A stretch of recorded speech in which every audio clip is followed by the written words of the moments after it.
disons été testé positif ci Covid bi sélectionneur bu équipe nationale bi di Aliou Cissé moom nag waxtaan na ci effectifam ak kaawu Covid yi nga xam ni seetlu nañu ko ci biir tanière bi ak naka la ñu war a aborder derby bile face ak Guinée demain à 13h sànq la doon amal ab conférence de presse Mamadou Ndiaye la ñuy fekk fi nga xamante ni mooy Cameroun puisque boobu ba tey moo ñu toppal évolution wu Coupe d'Afrique des Nations donc sànq Aliou Cissé coach suñu gaynde yi doon amal ab conférence de presse Mamadou Ndiaye ñu ngi lay nuyu.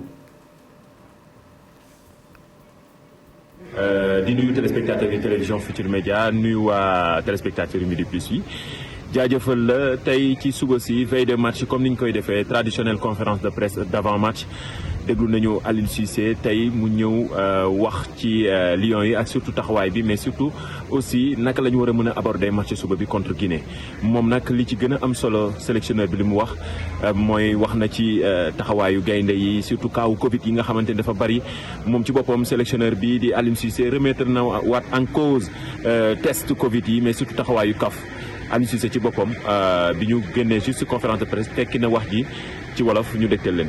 situation bi tey ñëpp xam nañ ko situation pandémie bi boo xam ne dal nañ suñu équipe bi mën naa wax ni que pratiquement suñu meilleurs joueurs yëpp suñu cadre yëpp dañoo feebar. Récemment Gana Gueye ak Ballo Touré ñoo bokkatul ci groupe bi mais am nañu yaakaar ni que Saliou Ciss Nampalys Mendy ak Pape Matar Sarr dinañu ñëw tey di ñaan yàlla vraiment que CAF bàyyil ñu ko pour ñu mën a bokk ci joueurs yoo xam ne war nañu jàkkoonte ak Guinée. mu nekk match boo xam ne match derby la ñëpp xam nañ ko mais je crois que Guinée ak Sénégal yëpp benn dëkk lañu bu gën a am importance daal mooy que ci terrain bi ñu joué ko yàlla may ñu si ndam. mën naa wax ni que dans l'ensemble booy yëpp nu mu tudd joueurs yëpp tey nu mu tudd ils sont conscients ñun tamit on est conscient c'est vrai que tey pandémie bi Covid bi chaque fois bu amee ay tests dañuy nekk ci ay situations yoo xam ne situation yu métti la de 10 heures à 14 heures vraiment ça a été très compliqué parce qu'on s'est dit que tuuru kan lay doon waaw yàlla def na nag muy tuuru Gana Gueye ak tuuru Ballo Touré di leen ñaanal vraiment yàlla may leen wér may leen kattan pour que ñu dellu si rapidement ci groupe bi mais mën naa wax ni que sérénité tamit am na ci équipe bi parce que tey 27 joueurs 28 joueurs nañu convoqué te ñëpp xam nañ ni que bépp jour boo xam ne convoqué nañ ko équipe nationale dafa war a prêt pour justement jouer. Composition équipe bi am nañu ay plusieurs compositions yoo xam ne c'est probable mais force est tamit de constater que équipe Sénégal bi tey est déséquilibrée mais yàlla baax na incha allah dinañ dem vraiment di def suñu kéemtalaay kattan mais normalement te war nañ leen tester tey ci suba am nañu yaakaar ni que normalement war nañu bokk ci groupe bi mais dara leerawuñu si waaw bu dee loolu vraiment am na que ñu bokk ci groupe bi loolu dinañu arrangé. protocole CAF bi moom mën naa si wax ay tonnes ak ay tonnes moo tax bon.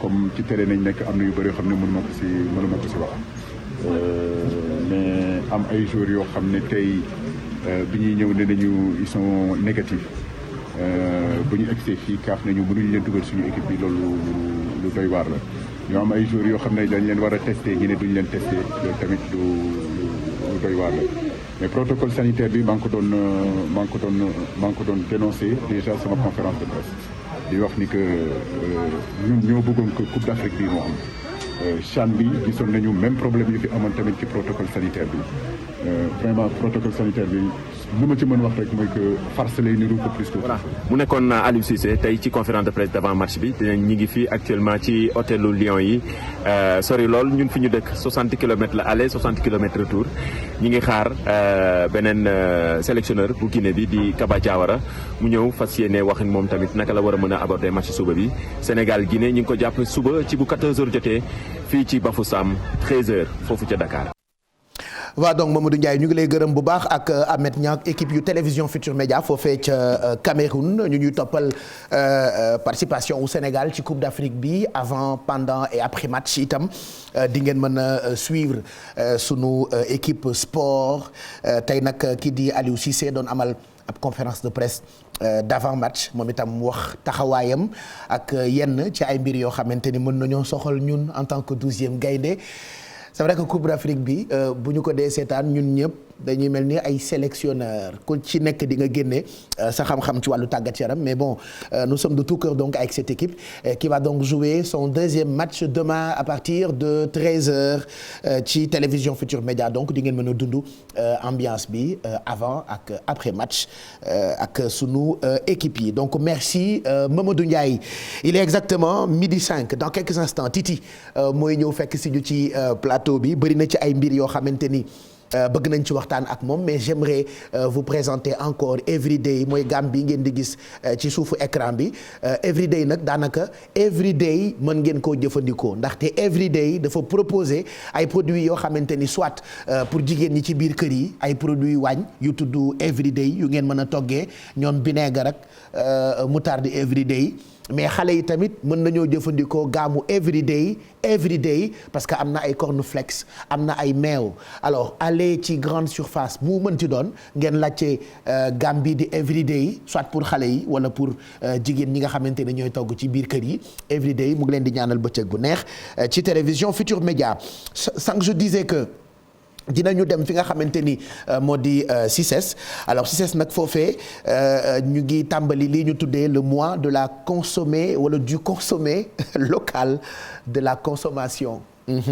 Le mois du consommé local toujours en cours foire baa ngi am ca CICES ki nga xamante ni moo di Aminata Mbaré Sow moo fa àndoon nag Modou Diop moom nag tase naag exposant ya fa ne ñoom fi mu tollu tembe seenug mbébét mooy ñu gën a valoriser lii ñu tuddee produits locaux loolu nag ñoom nee ñu day gën a encourager sénégalais yi pour ñu consommer local consommation locale nag nee ñu day indi développement wu dëkk ñu déglu ci Aminata Mbaré Sow. ci boutique am ñu jàpp ne wax ñu ngi ko fi gis lu bëre wax boobu nag mu ñaw ko ay coupe yu bëre Dame Ngom jógee ci région bu Diourbel di wane ni ñoom li ñuy liggéey ci seen gox googule. moom ñu ngi si liggéey ay tenues yu bëri xam nga dafa foire day am loo xam daf koy laaj soit que ne pile yi dañ daan gis tubaab yi ñoo xam liggéey di ko def yeneen tissu léegi ñu xam ne carrément wax loo xam ne moom aar la aussi ñu andi ko di ko def comme pile aussi mais dañ koy def ay pile capuchon tout lépp fi am daal jean yi xam dañ koy sol dañ koy defar comme dàll carax. aussi même felt yi aussi am nañ felt yoo xam ne dañ koy def comme vax. Toumani Traoré ba Kaolack la jógee moom ci wàllu agrobusiness la yëngatu atum ren nag ñu daal di andi ci foire bi lépp lu jëm ci produit arachide boo xam ne dañ ko travailler. indi fii ñetti xeetu produit bi nga xam ne bi mooy pata marque pata la pâte d'arachide bi nga xam ne la Conatrans moo ko béy moo ko transformé ba mu koy transformé dafa xaalaataale calculer wàllu norme d'hygiène yi ñu fexe ba dindi toxique bi ci nekk. ensuite ñu indi le fognon mu nekk actuellement benn céréale la mais dañ ko classé actuellement ci super céréales yi lañ ko classé parce que céréale bi nga xam ne amul suukar amul dara actuellement moom la nit ñi di utiliser ci àdduna bi pour lutte contre diabète bi hypertension artérielle bi cancer bi obésité bi surtout chez les américains dañ koy consommer carrément. Louga, Diourbel, Kaolack, Saint-Louis différentes régions daal dinañu teew ci foire des produits locaux bii di amee fii ci Ndakaaru ku nekk nag gën a wane loo xam ne ñu ngi koy liggéey ci sa gox. Budaake ak tigadege bi indi naa tamit amis gali ay mangue séché indi ay galette de buy indi poudre moringa bi defar ay confiture di tax confiture mangue confiture papayo yooyu yëpp am na fi. saag yi dañuy jënd deru xar yi naar yi wul yi moom la ñuy jënd moo nekk nii moom la ñuy jënd wulli ko après daal di koy liggéey nii saag yi nii yëpp suñu loxo lañ koy defaree ñaw bi daal mooy ci nekk machine bi. kii nañ koy defaree daal deru chevreau lañ koy defaree chevreau lañ koy defaree mooy daal yi nga gis nii waaw parce que dafa am der bu dëgër ak der bu nooy. et puis nit ñi dafa mel ni gëmuñu consommer local bi dëgg daal sama gis-gis parce que mooy loolu daal boo ñëwee léeg-léeg am ñuy jënd nag am na ñu ko bëgg mais am na ñu ko bëggul daal ci sama gis-gis am na ñu ko bëggul encore ñu koy defar tamit bëri na xam nga bu ñëpp riirandoo ci mbir mi moom day xaw a yéeme pour nga def écoulement. des fois pour ñu am matière première bi ñenn ñi c'est tout un tas de problèmes te it amuñu unité de transformation ñenn ñi du coup pour ñu defar seen produit c'est tout un tas de problèmes. lenn kay moo ci xaw a ñuul mooy foofule ci foire bi le nit ñi daanaka bëreeguñ fa monte produit yu bëri teew na foofule produit yooyu le di wane liggéey bu ñuy amal ci transformation suñu produits locaux. baax Aminata Mbare Sow moo ñu demaloon ca CICES fa la ñuy amalee ab foire boo xamante ni daanaka c'est le mois du consommé local donc ñoom exposants yi ñu ngi gën a ñaax nit ñi pour ñuy def du consommation locale voilà de la consommation locale plutôt bon ça dépend de toute façon vous comprenez li nga xamante ni bëgg naa ko donc consommation locale bi dafa baax di jënd produit yi nga xamante ni sénégalais yee koy liggéey bu ngeen seetloo ñun ñi consommer yàgg nañu jàmbat li tubaab tuddee finition. Parce que d'habitude da nga daan gis produit local boo ko jëndee dina manquer finition mais léegi ñoom artisan yi ak ñiy defar produit yooyu ñu ngi gën góorgóorlu ci finition bi sama classe gi nag dañoo am tuuti complexe bu xaw ne ci ñun lu ñu jëndee bitim réew wala ci dëkk tubaab dañuy jàpp ni moo gën même bu fekkee amul qualité voilà donc c'est des petites doses de complexe yu xaw a ne ci ñun nañ ci bàyyi xel te xam ni on a vraiment des artisans qui ont beaucoup de talent et de savoir-faire carte postale bi nag tey daf ñuy yóbbu ci dëkk boo xamee ne mu ngi tudd Grand Médine foofee bëri na ci ay koñ yoo xamee ni boo fa duggee daanaka ay ruq yu sew la ba noppi itam bëri na ay jafe-jafe yoo xam ne askan wa fa dëkkee ñoo ngi koy dund muy ñàkkum kaaraange ñàkkum cet gi ak ñàkk jàppandal ci autorités yi ñoom sax ñu ngi interpeller gouvernement pour ñu am ay solutions définitives daanaka xaaruñu lu bëri ci candidat wu maire yi ndax actuellement ñoo ngi battre campagne gox ak gox goxaan boo dem ña fa bëgg a nekk maire ñu ngi def seen i meeting ak seen i waxtaan waaye ñoom ñi dëkkee ca fi nga xamante ni moo di Grand Médine ñoom ñu ngi bokk ci mairie Patte d'Oie daanaka ab quartier boo xamee ni boo fa duggee di nga xaw a am tuuti lu la miti ndax ñàkkum cet geek yenn ci ay mbir yoo xamante ni askan woo fa dëkkee rafetlu wuñu ko benn yoon Cheikh Diop ak Amadou Ba ñoo fa doxantu. xataayu mbedd yi mën naa tax ku nekk bàyyi xel ci bile quartier mu doon foo xamante ni nag ay junni doomu aadama ñoom ñoo fi yeewoo waaye seen ay jafe-jafe bari na quartier bi nu mel ñu daal di koy sànc lu ëpp juróom fukki at boobu ak léegi ñu nekk fii ci Grand Médine. am na problème mu éclairage parce que kii bi Grand Médine dafa limité wu par le stade donc y a le stade qui le limite. te côté stade bi dafa am ay zones yoo xam ne dafa mal éclairé donc vraiment bu éclairé woon dana gën a am sécurité. rue yi dafa sew à l'intérieur ci biir dafa sew donc bu amee ay problème sapeur pompier yeeg ñëpp kenn mënul accéder ci biir donc il faut que ñu jéem a régler le problème de lotissement. canal yi daal moo ñu sonal gis nga bu feesee ni buntu kër gi doo am foo jàll. quartier boo xamante ne restructuration lay jooy donc foog état dimbali ñu si loolu noonu.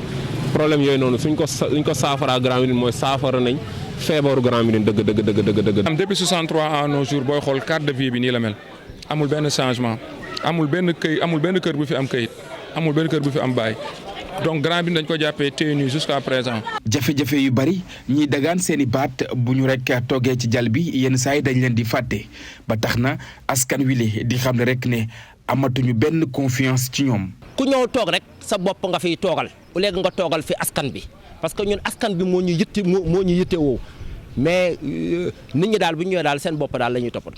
ñu xam bu baax ñan la ñuy jox seen i carte parce que tey am na ñi nga xamante ni ñu ngi ci seen biir yàgg nañ leen teewal yàgg sonn ci ñoom su ñu jooytoo ñu ñëw taxaw am na ñeneen ñoo xam ne tamit nag mosoo leen gis mosoo leen dégg da ngay jéeg-jéeg gis élection rek ñu ñëw daanu sa kaw.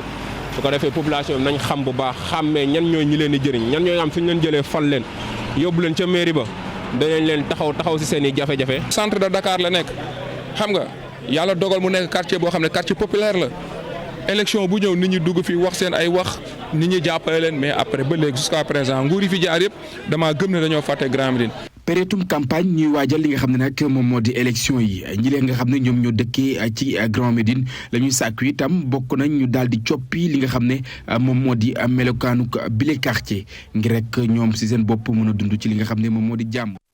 waaw donc ñu ngi lay gërëm bu baax Cheikh Ngoné ak Amadou Ba ñoo defoon ab doxantu foofee ca Grand Médine fi mu ne nii kay politiciens yi kenn du leen gën a baax dinañu disponible dinañu wuyu téléphone dinañu seeti nit ñi dinañu porte à porte dinañu fecc dinañu jaay caaf dinañu def yëpp voilà politique nag moo ni mel naaskan wi gën yeewu rek ci seeni intérêt voilà seeni intérêt général quoi maanaam doxalinu réew mi doxalinu dëkk bi développement wu quartier bi par exemple waa HLM waa fi nga xamante ni moo di Grand Médine seen jàmbata ngi noonu on fera le tour peut-être de yeneen quartier yoo xam ne nii dinañ leen mën a wan yi leen neex ak yi leen naqari en attendant élection yi di ñëw fii ci Sénégal. Allez, 12h15 on vous souhaite encore une très bonne journée monsieur et madame Seck ñu ngi leen di nuyu ndeysaan yàlla baax na Corombar Ndiaye ak Alsane on leur souhaite une bonne journée franchement yàlla na yàlla sàmm leen mais àdduna nag nii la am na yoo xam ne boo ci nekkee bu la neexee kokkali parce que kat dama toog di def émission Corombar Ndiaye di kokkali mais say congé léegi mu jeex tu vas reprendre bientôt yàlla waxul kenn dara on t'embrasse monsieur et madame Seck ñu ngi leen di béggee di nuyu tamit Mame Sala ak Mouhamed ñoom tey la seen anniversaire sama ay doom lañu Mame Sala depuis Paris yaayam di Nabou Camara mu Adjaratou Koumba Diop ca Paris et puis Mouhamed moom tamit ñu ngi koy ñaanal gudd fan ak wérug yaram je vais regarder quelques messages en attendant Titi di yegsi ci plateau bi pour ñuy waxtaan nag ci lu bees li nga xamante ni génn na ko tuddee ko dikkatina Titi yee yàgg nañu bégal donc elle va être avec nous dans quelques instants mais en attendant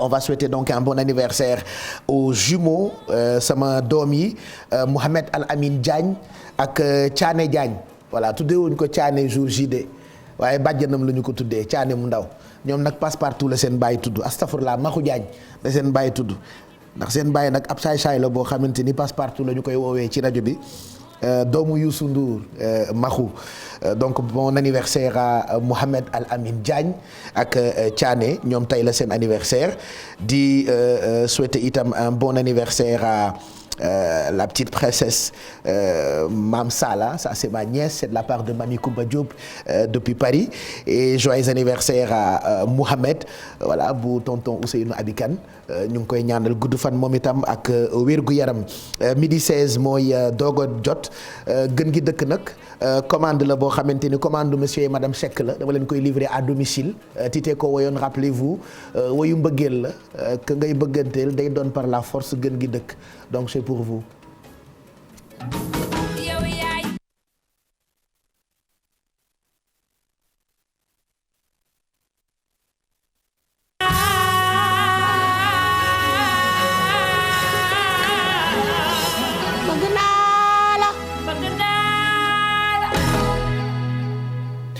neexul nag ba neexul mais ay woyam dafa neex de baat baa neex moom Titi elle nous rejoint dans quelques instants ci plateau bi fi mu ne li ñuy def yëpp en attendant laa ko tuddee on peut mettre beaucoup de ces chansons bu jàll rek dafay sedd xol voilà parce que bokk na ci génération boo xamante ni yàgg nañu bégal sénégalais yi moom Titi qui sera donc ci plateau bi dans quelques minutes donc ci en attendant bi dañ ci yóbbaale ay soppeem maa ngi xalaat Boubacar Champs-Élysées ci dëkk bu ñu naan France Boubacar Diamé moom dafa yàgg béggee Titi di béggee itam Omar Cheveux ca place am bu bees ba ak inauguration beeg ñoom seen moom it ñu ngi koy béggee bu baax monsieur ak madame Diallo Awa Gueye alors Awa Gueye nag c'est mon amour yaayam Adja Touré suma jigéen Adjat ma jooju ñu ngi la yaayam tudd ñu ngi koy béggee bu baax fàttewuñu Ada Jet Faye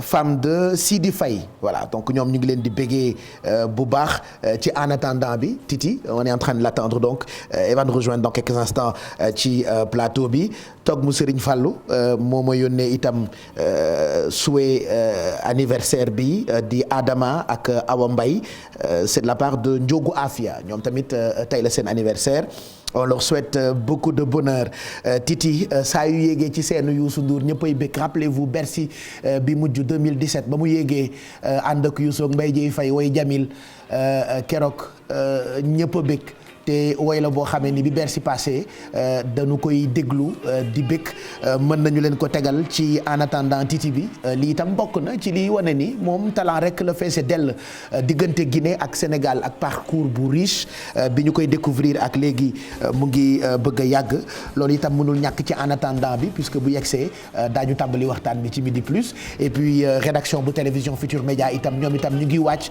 bu 13h jotee ñu présenté ñu journalu diggu bëccëg bi balay boobu dinañ ci ànd ak ñoom ñu jox ñu li ñu fas yéene développé mais rappelez-vous Jamil Bercy la woon Youssou ak ki nga xamante ni moo di Titi.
Titi yes.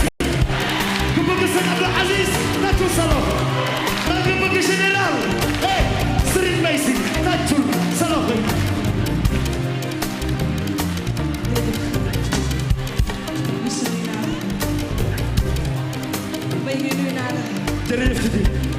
waaye nag nuyu naa Bercy na loxo yi daje man dégguma dara tàccu leen lii na loxo yi daje na loxo yi daje dégguma dara dégguma dara na loxo yi daje dégguma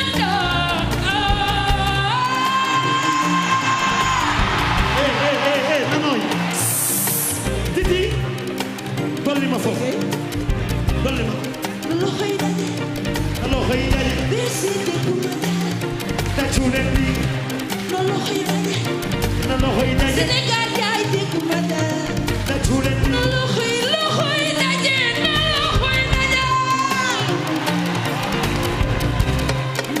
oh bismillah ma jóg man kañati man wayati man suñu sàmbe la ilaha illallah Titi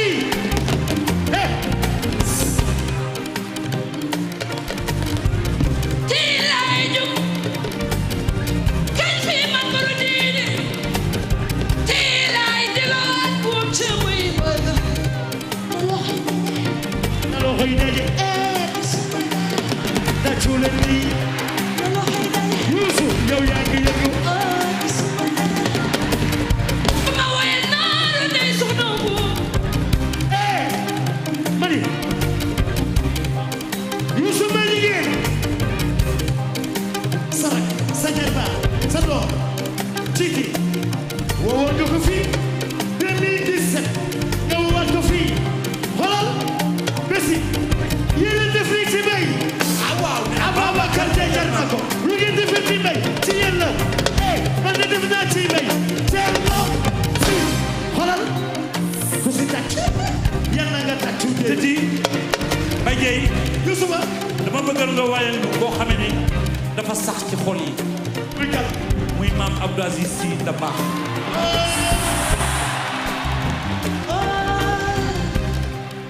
bismillah tii laay jóg kañ fi man sama maam de maam Abdou Aziz Sy Dabakh Malick sofitu aram bongo soxna Njaay kuy jaay mbaalik jaay si sawar maam Khalifa Babacar Sy sëñ Abdou Aziz bura bu ne kaare ba maam booy nee naa suma jaxee bañ a dox moo ñaan ko sama mbir day leen wuy si safar Dabakh daan wax naan lu mu doon wax nañu defar gaal gi ma ne gaal gi waru ji gaal gi mooy Sénégal gaal wuy maam booy Dabakh Malick fu ñuy jëlee Dabakh fu ñuy jëlee man Dabakh man Dabakh Titi danga naan mbay Khalifa yaay Daba Ndiaye Babacar Sandi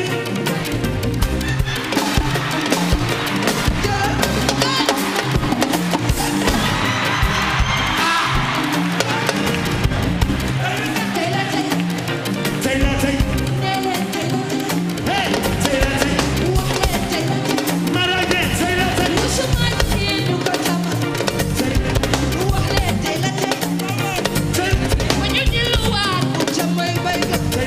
Yàlla may ñu yàgg fii ci fu ne yóbbu nga ñëw ba fu ne teral nga naaru day soxna bu bi laay woo may ngay fay bërëb bi naa gaal dugg waa na xajul wagaan ko ma sayda naaru day soxna bu ma lay def yu suma lisee ma lay def yu suma lisee ma lay def moo ma jaaxal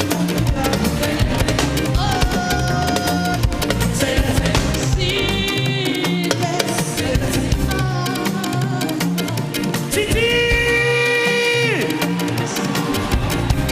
waaw waaw nga doon soo ko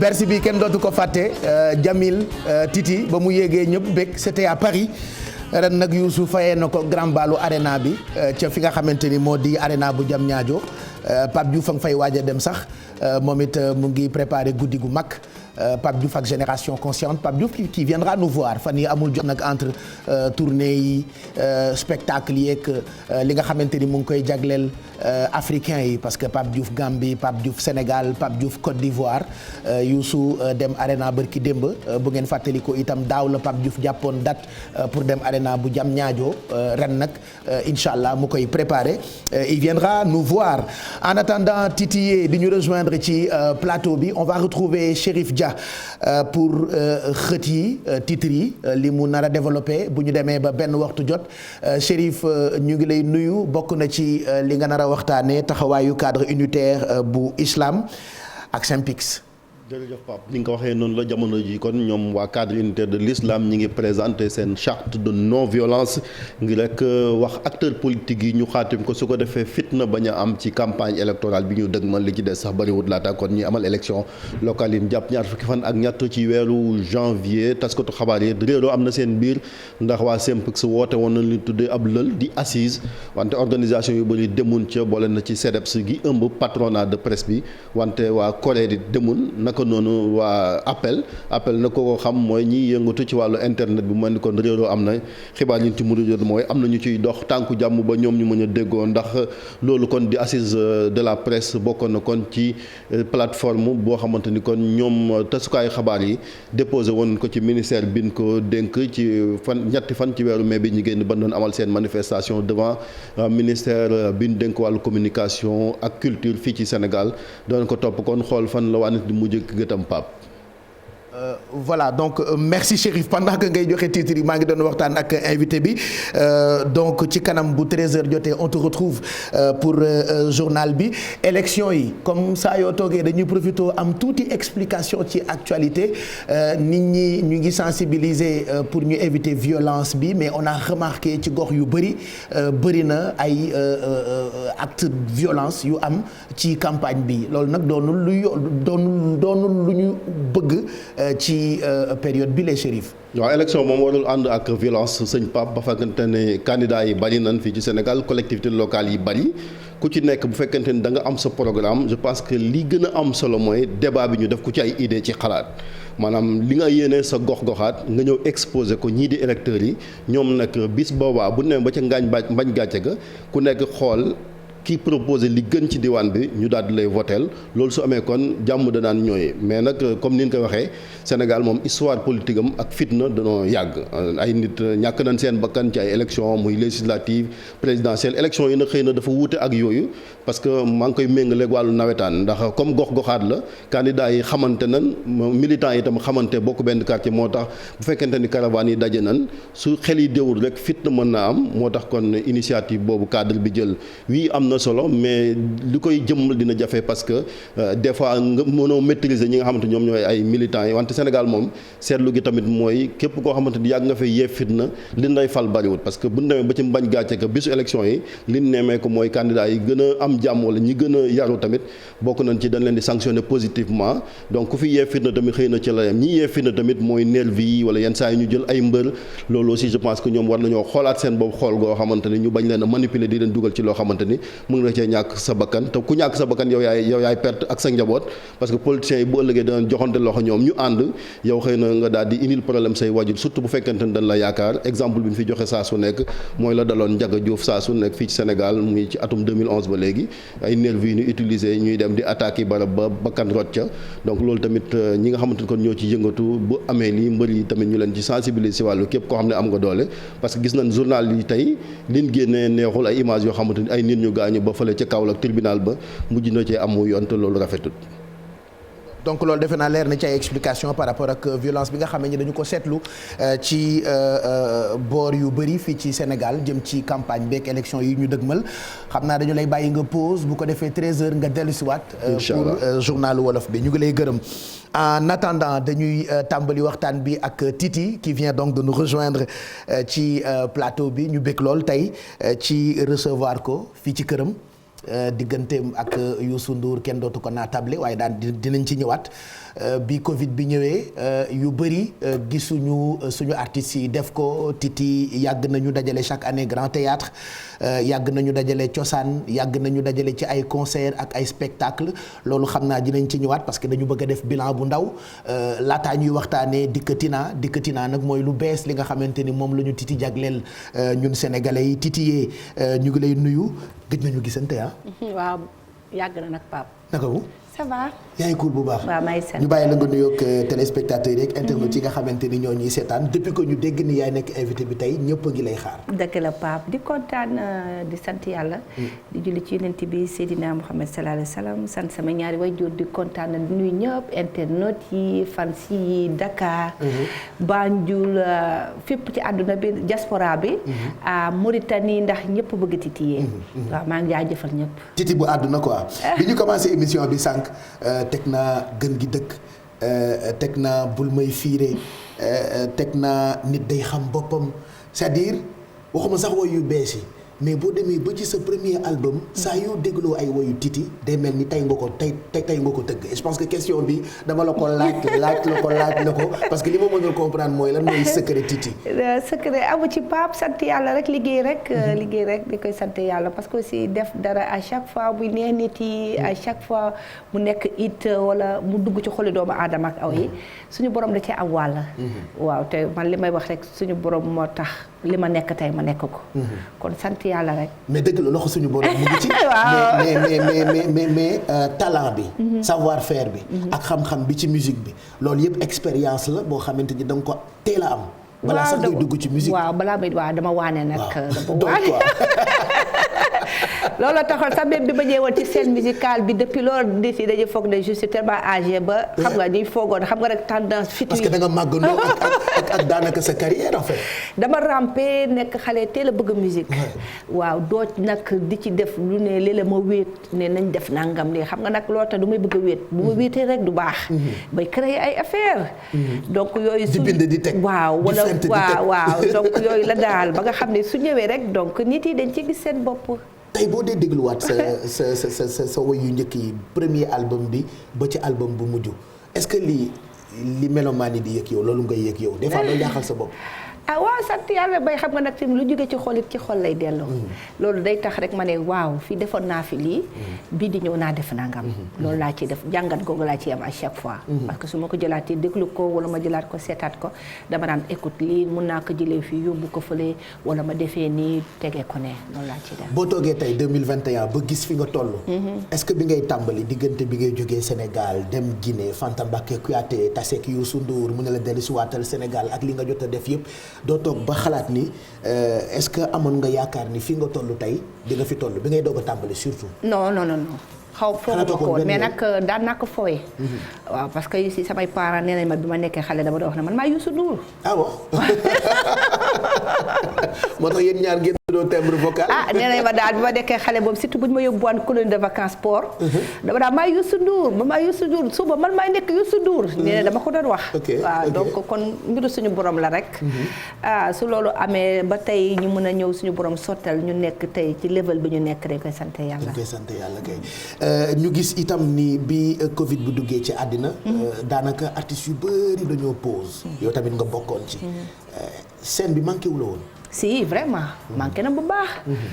2 ans Covid 19 bi moom duñ ko fàtte nag Pape. naka nga ko dundee woon. parce que jotuñu woon gisante. non j'ai rencontré presque beaucoup d'artistes yoo xamante ni waxtaan nañu ci difficulté yi ñu doon dund. mais yow naka nga ko dundee woon. waaw sant yàlla nag mais tamit du woon lu neex quand même. parce que aussi loo xam dafa ñëw rek sur sa kanam. on n'attendait pas ça. quand même mu freiné ñu vi on avait fait 11 titres 10. yu waroon génn. non mooy Baye Karim bi ñu génne woon. xam nga album bi dañ ko génne mu def it. mais dès que mu génn rek Covid bi ñëw arrêté ñu. bon ko man je pouvais pas continuer xam nga donc c'était un peu difficile quand même. mais ñu sant ko yàlla ça m'a permis aussi de travailler ci beneen affaire. waaw ba nga xam ne donc doo ko yëg. ci beneen affaire maanaam. sama job. sa job yaa sama ruq. ne ci leneen quoi. et parce que yéen artistes yi ak seen orchestre yi ay chef d'entreprise ngeen. Groupe boo ko yoree au-delà de woy yi ak spectacle yi am na noo xamante ni noonu nga leen war a toppatoowee parce que sa personnel la ñuy nekk sa groupe la sa entreprise la est-ce que yomboon na. pour nga gérer par exemple bëri bagage ak sa staff. non dina doon métti nag. mais yàlla dimbali nañu génn nañ ci nag macha allah. waaw sant yàlla. donc amuloon benn problème. waaw sax dañ koy sant yàlla parce que tamit wéetaay sax boo dee xool mook àdduna ànd. ndax comme ni ñu koy waxee ne bu kenn ragal wéet. ndax balaa ñoo gane si àddina njëkk nañu wéet ndax ñu ngi si suñu biiru yaay. kenn nekku fa. ñun rek ñoo fay nekk ak suñu borom bi wa taala. donc kon pour man sax ragal wéet yëpp yàlla la. nit ki parfois il faut savoir nga wéet tuuti. day tax nga gën a xam sa borom. waaw say ay léegi nu mu lay xoolee parce que bi nga nekkee xale ñoom bëgguñu woon nga woy bokkuloo ci famille géwél amuloo benn mbokk boo xamante ni dafay woy mais nga dem ba ñu ràññee la ci woy yi naka la lay xoolee. ak moom mooy premier fans. mooy premier fans bi léegi finalement. démb wax naa ko moom mooy premier fans da nga gis ne même album Baye Karim bi son bi sama mbëggeel ma ni ma la nubbee moom mooy sunu réem. dès que saa son day jug di fecc wala comme nii su ma fa demee fekk muy def anniversaire am. day jug di ma feccal. bu ma xoolee nii xam na ne man dama bari kersa te damay rus pour woy ci kanamam waaw damay rus pour woy ci kanamam ak yooyu. mais moom day jug nag commencé di fecc pour que man ma jug aussi xam nga. donc yooyu damay kontaan damay bég daal. pour nekk à l'aise quoi ci kanamam et tout ça lan moo tax nga timide nga bëri kersa. waaw suñu borom moo ma bindee noonu suñu borom moo ma ko bindee mais bu dul loolu léegi musique bi def na léegi léegi rusatuma de da nga yëngu ci scène bi. waaw léegi même bu dul scène sax léegi même bu dul scène bi sax léegi même en dehors de la scène aussi damay yëngu léegi. damay yëngu léegi rus gi moom maa ngi koy dindi léegi waaw kay dindi. nga génne single bu bees di nga ñu ko woyal bu ca kanamee tuuti tuddee ko Dikkatina lan moo tax Dikkatina. Dikkatina bi nag le nom est venu de Ibou moom nee naa ko Dikkatina dafa poñe. parce que boo dee xool aussi li muy def Dikkatina ci suñuy produit xaw na bari. moom dafa mel ne nag dafa jàpp Dikkatina bi da tëkkaa bàyyi ma ne ko pourtant Ibou ba su dee dem fenn bay dikkati. c'est vrai que saa yoo toogee tuuti booy ñëw. waaw moom toujours day utiliser moom moo boobu da ko neex. xam naa moo tax rek mu utiliser ko ci bii ni bi on pouvait utiliser beaucoup de mots quand même. parce que mbëggeel la jigéen ku ko uuf yaa ka moom yaa beaucoup de choses yu nga xam ne vraiment on pouvait mënoon ne ko ndax it ñëpp xam nañ ne live la.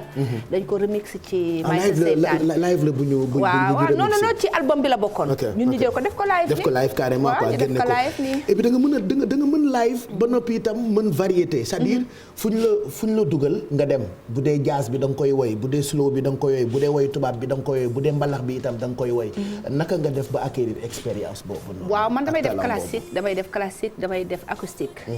damay def moderne damay def traditionnel. damay taasu. parfois da ngay taasu. waaw man taasu njolee moo tax ma bàyyi taasu ak kii Ngoné Ndiaye. ak Ngoné Ndiaye gi. waaw ndax nag dëgg du neex damay bañ a toog sama kaw. waaw dëgg la de. te xam nga vraiment ñoom liñ ciy def daf ma neex. mais da nga daan taasu xanaa. oui léeg-léeg kay ma daan kaajee nag ma bëgg cee génn rek waaw il faut que nag ma daan def noonu nag dëgg du neex mais nag après bi may ñëw ci scène musicale parce que boobu temps maa ngi woon Guinée. bon ma ne pourquoi pas du ma ko bàyyi. ci laa ko bàyyi ñëw ci. musique bi daal ci way bi carrément waaw mais nag yàlla defal na ma sutura aussi am na sonorité musicale yu bari yoo xam ne sama suñu borom bi dimbalee mën naa cee teg sama empreinte ba ci musique nigérienne yi musique afrobeat yeeg yëpp daal vraiment macha allah. parce qu'on a remarqué loolu moo la permettre ba bokk nga ci waykat yu jigéen peut-être yu def mbalax yu gën di def ay featuring yu bëri di def ay duo ak ay rappeurs c'est-à-dire rappeur bu génnee album. bu toogee li muy njëkk wax mooy am na benn son boo xamante ni titi laa ko defal quoi.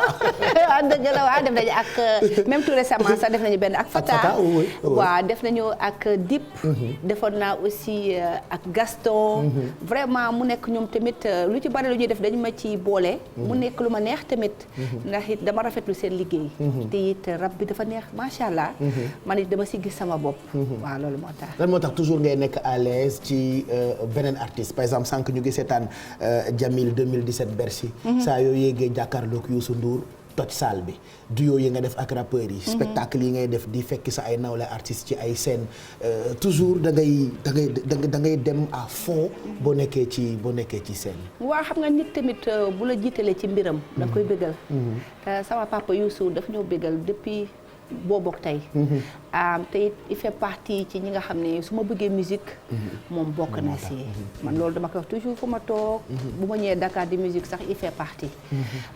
comme ku mel ne Alpha Blondy bon bari na nag. idole c'est y en a beaucoup parce que mun naa ne presque ci terre musicale yëpp la. donc ku ci nekk tey mun naa ci am sama source musicale. mais bokkul Papa Youssou. dafa nekk ko nga xam ne man depuis bas âge dama ko mos a bëgg. samay frères aussi toute ma famille. waaw dañu ko bëgg donc. su yàlla defee loolu ma daan fooyee ñëw tey nekk su ma invité ci scène-am dama ko war a bégal moom. parce que moom daf ñuy bégal. daf ñuy bégal boo dégloo musique am lépp loo nekkee woon da nga koy dindi. ensuite dafa def ci musique lu nga xam ne indéniable.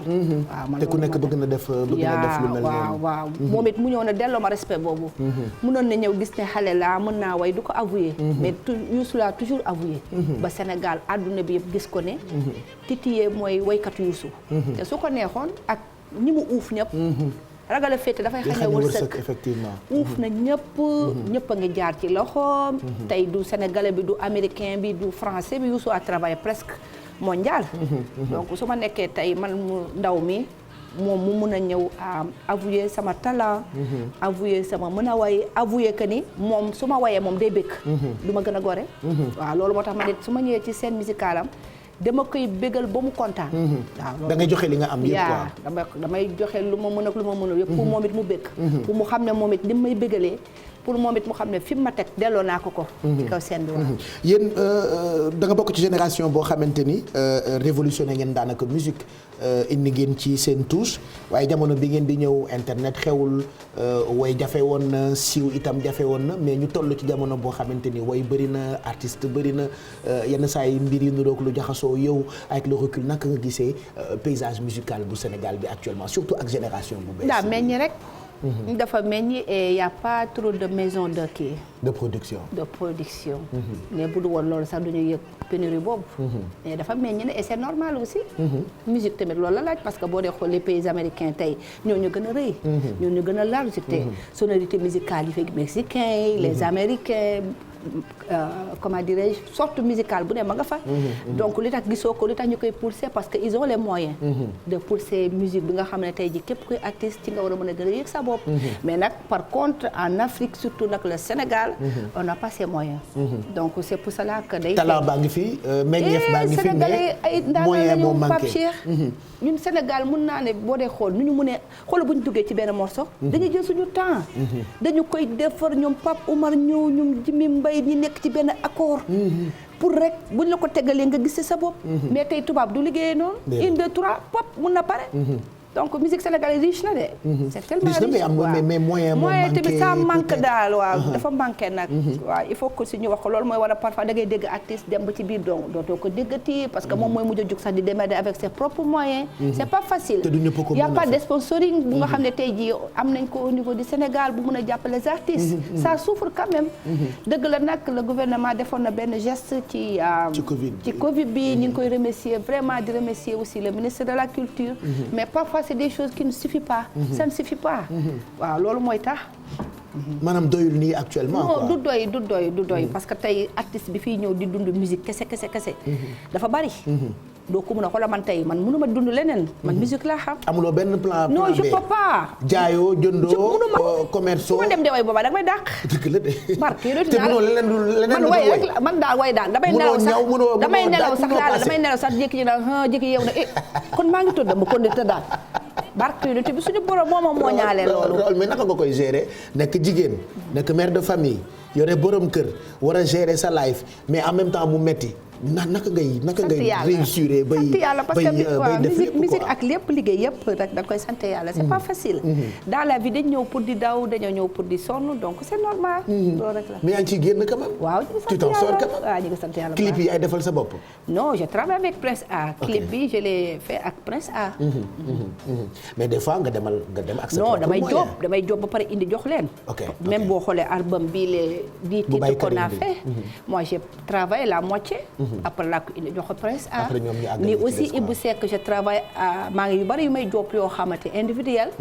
si ça m'arrange wala ma gis si ne war naa ko mën a jox dama ko koy jox ñu job si. du ma xaar si et yooyu. puis sur le plan international gis nañu léegi nii li artistes yi xewal mooy yamaletuñu rek seen ay fusion fii ci Sénégal.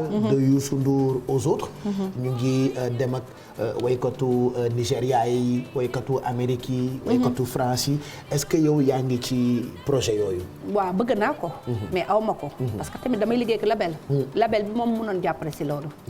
yaa parce que maanaam booy liggéey ak label da ngay toog di xaar label bi mooy. non si tu n'as pas les moyens parce que même bu fekkante tey da nga dem def featuring bi xam nga comment ça se passe yaa benn kii. ok da nga ba nga xam ne donc pour man sa label war na la mën a pulser. mettre le devant la scène bi nga xamante tey jii yeneen artistes yi war nañu mën a am benn connexion bi ci yow mu yombalal leen ko. connecté leen ngeen job. waaw foofu laay waxee. lan moo la gën a naqari ci carrière bi mënul ñàkk balaa ñuy wax ci la gën a neex c'est-à-dire yoo xamante ni da ngay jékki-jékki toog xalaat ni bu démb doon tey du ma musique wala bu démb doon tey du ma siiw. waaw xam nga loolu nag pour le dire parfois aussi c'est pas facile.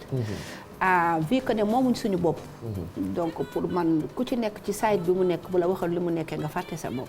donc nañ ko sant yàlla c'est la vie. mais comment tu fais pour gérer. mais li ma koy defee rek saa su ne sant yàlla Pape Cheikh. Pape Cheikh di day sant yàlla waaw parce que moom ma sama bopp suñu borom moom. da ngay bëgg mais yàlla mooy sottal. waaw donc ba nga xam ne donc domaine boobu aussi yow defal li ngay def rek suñu borom fekk la si. waaw te bañ a toppatoo dara quoi. non toppatoo boo ko defee doo dem gaay non toppatoo man nag yàlla def na.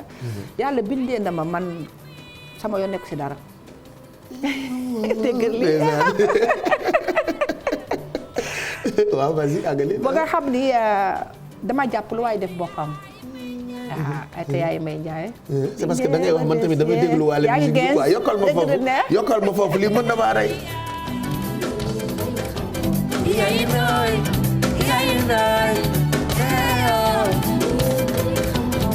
ba pare Titi nga am force vocale bu exceptionnelle c'est-à-dire boo nee der je touche du bois parce que bëgguma laa catu dañuy gis woykat yi gën a mag quoi ci àddina force vocale boobu noonu.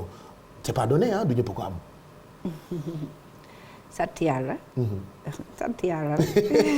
tey de sant yàlla nga ñëwee man mi bëggoon waxtaan ak détaillé. defal lu la ñu waroon développé nii. léegi ma ay sant yàlla parce que li ma lay laaj yëpp dafa intéressé téléspectateurs yi intéressé sa fans yi intéressé yi ñun ñi nga xam ni dañu lay enjoy donc man expliquez-moi wala ma may la pause 12h56 moo jot xam nga lu may def. dama lay may nga pause wax staff bi ci ginnaaw ñoom Alioune Texera ñu indi café wala ndox nga naan bu ko defee deuxième partie bi ñu gën a yaatal parce qu'on a tellement de questions yoo xamante ni bëgg nañ ko poser Titi en attendant ñuy waxtaanee dikkatina mooy single bu bees bi Titi qui prépare beaucoup de spectacles nekk ci période boo xamante ni décidé na ànd ak sénégalais yi ànd ak ay fansam donc on va parler de tout ça juste après cette page de pub.